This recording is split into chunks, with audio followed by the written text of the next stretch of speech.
ఇక తెలంగాణ కేబినెట్ విస్తరణకు ముహూర్తం ఖరారైనట్లు తెలుస్తోంది. వారంలో తెలంగాణ కేబినెట్ విస్తరణ జరగనుంది.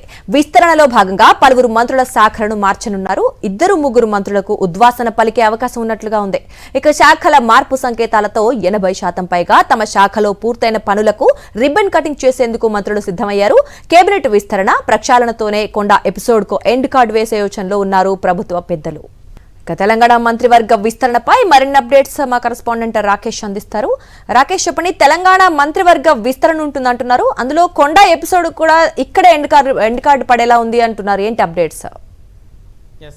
తెలంగాణ కేబినెట్ విస్తరణ ముహూర్తం ఖరారైంది. వారంలోపే ఈ కేబినెట్ విస్తరణ జరిగే పరిస్థితులు అయితే కనిపిస్తున్నాయి. దీనికి సంబంధించి ఇప్పటికే సీఎం రేవంత్ రెడ్డి కసరత్తు పూర్తి చేశారు. సామాజిక సమీకరణాలు, జిల్లా సమీకరణాల నేపథ్యంలో ఎవరెవరు కేబినెట్లో ఉండాలి, ముఖ్యంగా మంత్రులకు సంబంధించి ఎవరెవరు శాఖల మార్పు జరగలేదు దానిపైన కసరత్తు పూర్తి చేసినట్టుగా తెలుస్తోంది. సిడబ్ల్యూసీ సమావేశాల సందర్భంగా ఢిల్లీ వెళ్లిన సీఎం రేవంత్ రెడ్డి ఇదే అంశాన్ని రాహుల్ గాంధీతో చర్చించినట్టుగా సమాచారం. ఈ నేపథ్యంలోనే గత 2 రోజులుగా కూడా దీనిపైన పూర్తి స్థాయిలో కసరత్తు చేస్తున్నట్టుగా తెలుస్తోంది. ముఖ్యంగా పలువురు మంత్రులకు సంబంధించి శాఖల మార్పు తప్పనిసరి అనే సంకేతాలు అయితే వినిపిస్తున్నాయి. అయితే శాఖల మార్పు అనే అంశం చర్చ జరుగుతున్న నేపథ్యంలో ఎవరి డిపార్ట్మెంట్లలో వారు 80% పైగా పనులు పూర్తయిన వాటికి రిబ్బన్ కటింగ్ చేసేందుకు మంత్రులు సిద్ధమవుతున్నారు. వీళ్ళని తొందరగా వాటికి సంబంధించిన పనులు, మిగతా పనులు పూర్తి చేసి ఆ పనులు తాము చేపించమని ఖాతాలో వేసేందుకైతే ప్రయత్నాలు చేస్తున్నారని చెప్పుకోవచ్చు.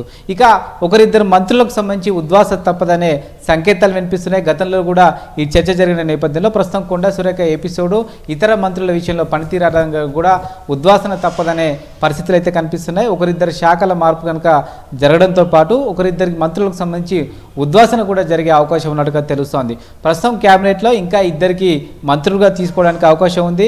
ఒకరిద్దరికి ఉద్వాసన కల్పిస్తే 3 నుంచి 4 స్థానాలు ఖాళీ అవకాశం ఉంటుంది.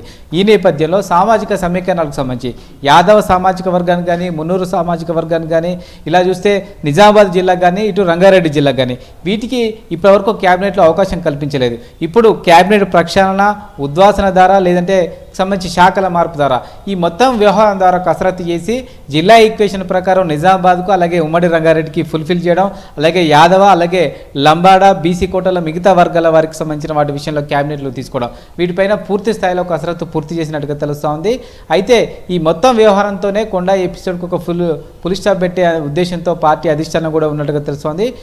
సంబంధించి ఉద్దేశపూర్వకంగా మంత్రి పదవి నుంచి తొలగించినట్టు కాకుండా ఇలా క్యాబినెట్ విస్తరణ ద్వారా సంబంధించి పక్కన పెడితే ఏ విధంగా ఉంటుంది, రీషెఫిల్ చేయడం ద్వారా చేస్తే ఏ విధంగా ఉంటుందనే ప్రత్యామ్నాయ ఆలోచన కూడా దీని మీద డిస్కస్ జరుగుతూ ఉంది. నిజానికి చాలా నుంచి కూడా క్యాబినెట్ విస్తరణ జరుగుతుంది, చేయాలనే ఉద్దేశం ఉన్నప్పటికీ రాష్ట్రంలోని పరిస్థితులు, దీంతోపాటు ఏఐసీసీ నేతలు కూడా బిజీగా ఉండడం, రాహుల్ గాంధీ ఇతర కార్యక్రమాల్లో బిజీగా ఉండడం వల్ల దీనిపైన పెద్ద కసరత్తు చేయలేకపోయారు. ప్రస్తుతం ఇతర రాష్ట్రాల్లో ఎన్నికలు లేకపోవడం, రాహుల్ గాంధీతో సిడబ్ల్యూసీ సమావేశాల సందర్భంగా సీఎం రేవంత్ రెడ్డి మాట్లాడడంతో గ్రీన్ సిగ్నల్ ఇవ్వడంతో మళ్ళీ ఈ ఫైల్ పైన మూవ్మెంట్ జరుగుతూ ఉంది, కసరత్తు జరుగుతూ ఉంది. సామాజిక సమీకరణాలు, కొండా ఎపిసోడు, జిల్లా ఈక్వేషన్స్ వీటి అన్నిటి ఆధారంగా వీళ్ళని తొందరగా దాదాపుగా వారం లోపే ఈ ప్రక్రియ పూర్తి చేసే అవకాశం కనిపిస్తూ ఉంది.